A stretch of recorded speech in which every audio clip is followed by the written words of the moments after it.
Hello friends, welcome to my YouTube channel Naushad pharma tutorial. और आज हम जिस टॉपिक के बारे में डिस्कस करने जा रहे हैं वो है हाइपरटेंशन। तो इस टॉपिक में हम उसके इंट्रोडक्शन के बारे में, कौन कौन से फैक्टर्स जो कि ब्लड प्रेशर को अफेक्ट करते हैं, symptoms, risk factor, complications, diagnosis और ट्रीटमेंट के बारे में जानेंगे। तो सबसे पहले आइए देखते हैं इंट्रोडक्शन। तो सबसे पहले देखते हैं कि ब्लड प्रेशर क्या है। तो ब्लड प्रेशर मेनली जो हमारे बॉडी में या आर्टरी में ब्लड फ्लो कर रहा है और वो जिस फोर्स से आर्टरीज़ के वाल पर फोर्स या प्रेशर एग्जर्ट करता है उसको ही हम ब्लड प्रेशर कहते हैं। और जब ये ब्लड प्रेशर हाई हो जाता है तो उस कंडीशन को हाइपरटेंशन कहते हैं। तो ब्लड प्रेशर मेनली दो कैटेगरी में डिवाइड किया गया है, पहला सिस्टोलिक, दूसरा है डायस्टोलिक। तो सिस्टोलिक में आपका मेनली वो ब्लड प्रेशर होता है जबकि हमारा हार्ट कॉन्ट्रैक्ट करता है या बीट करता है, तो उस वक्त जो ब्लड वेसल में जो प्रेशर होता है उसे सिस्टोलिक ब्लड प्रेशर कहते हैं।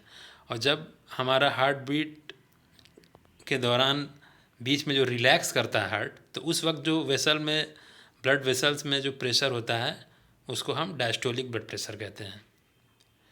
अब हम देखते हैं कौन कौन से फैक्टर्स हैं जो ब्लड प्रेशर को अफेक्ट करते हैं। तो पहला आता है कार्डियक आउटपुट। कार्डियक आउटपुट जितना ज़्यादा रहेगा उतना ही ज़्यादा हमारा ब्लड प्रेशर हाई होगा।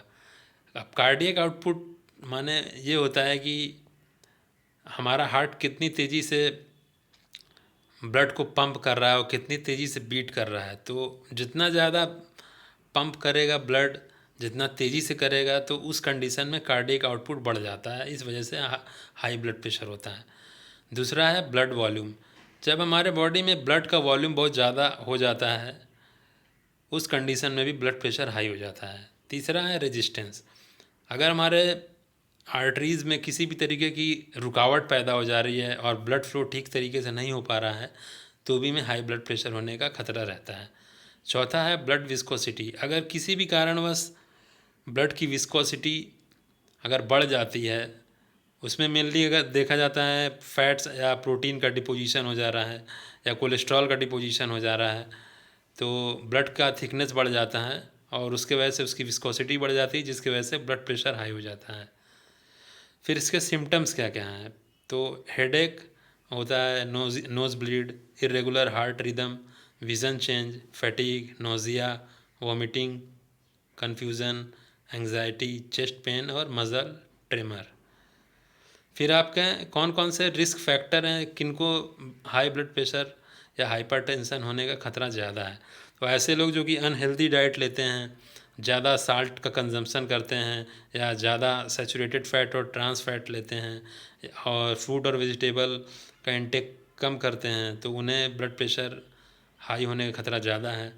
ऐसे लोग जो कि जिनको एक्सरसाइज बहुत कम करते हैं, फिज़िकली इनएक्टिव रहते हैं, और जो लोग टोबैको और अल्कोहल का कंजम्पशन बहुत ज़्यादा करते हैं, ऐसे लोग जो कि ओवर वेट या ओबीज बहुत ज़्यादा हैं, या किसी के परिवार में हाइपरटेंशन की हिस्ट्री है, किसी व्यक्ति को अगर डायबिटीज़ है या किडनी की कोई प्रॉब्लम है, किसी को स्ट्रेस रहता है या वो अपने डाइट में पोटेशियम की मात्रा बहुत कम रखता है, तो उसे ऐसे लोगों को हाई ब्लड प्रेशर या हाइपरटेंशन होने का खतरा ज़्यादा रहता है। अब इससे कॉम्प्लिकेशन क्या क्या हैं। तो इसमें मेनली कॉम्प्लिकेशन में आता है सबसे पहले एंजाइना, जिसको कि हम चेस्ट पेन भी कहते हैं, हार्ट अटैक और स्ट्रोक, फिर हार्ट फेलियर, और किडनी की जो ब्लड वेसल है वो नैरो हो जाती हैं और कमज़ोर हो जाती हैं। ब्लड वेसल जो होती हैं आँख में वो भी नैरो हो जाती हैं, थिक हो जाती हैं और ख़राब हो जाती हैं। और मेमोरी में प्रॉब्लम आ जाता है, डिमेंशिया हो जाता है, याददाश्त कमज़ोर हो जाती है। फिर इसका डायग्नोसिस कैसे करते हैं।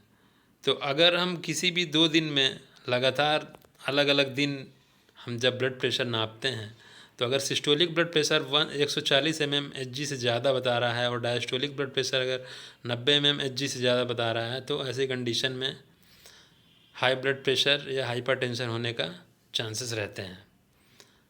अब आइए देखते हैं कि इसका ट्रीटमेंट क्या है। तो ट्रीटमेंट में सबसे पहले तो ये है कि हमें अपने लाइफ स्टाइल को चेंज करना होगा, हेल्दी डाइट लेनी है और साल्ट इंटेक को कम करना है, और एक्सेसिव अमाउंट में अल्कोहल को ड्रिंक नहीं करना है, रेगुलरली एक्सरसाइज करते रहना है, वेट लॉस करना है, स्मोकिंग को छोड़ देना है।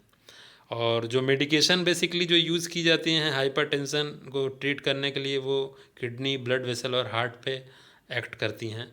तो उनमें से सबसे पहले आता है डायूरेटिक्स, जो कि किडनी पे एक्ट करता है और किडनी को हेल्प करता है एक्सेस अमाउंट ऑफ साल्ट और वाटर को ब्लड से रिमूव करने में यूरिन के थ्रू, जिसके वजह से कि ब्लड वॉल्यूम डिक्रीज़ हो जाता है और ब्लड प्रेशर डिक्रीज़ हो जाता है। दूसरी कैटेगरी आती हैं आपकी बीटा ब्लॉकर, जो कि हार्ट के ऊपर जो वर्कलोड है उसको घटाती हैं। अब ये किस तरीके घटाती हैं? हार्ट बीट को थोड़ा स्लो कर देती हैं और जिस फोर्स से हार्ट बीट हो रहा है उसको थोड़ा लो कर देती हैं। तो इसके वजह से ब्लड प्रेशर जो हाई है वो कंट्रोल हो जाता है।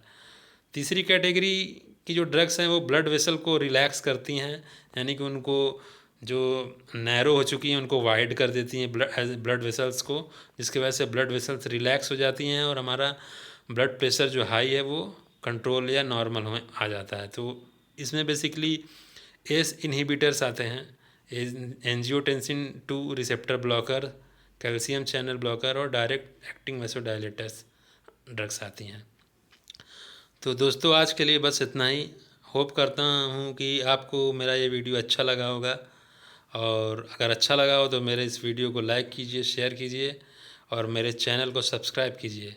और सब्सक्राइब करने के लिए वीडियो के नीचे दिए गए रेड बटन जो जिसमें कि सब्सक्राइब लिखा हुआ है उसको क्लिक कीजिए। Thank you.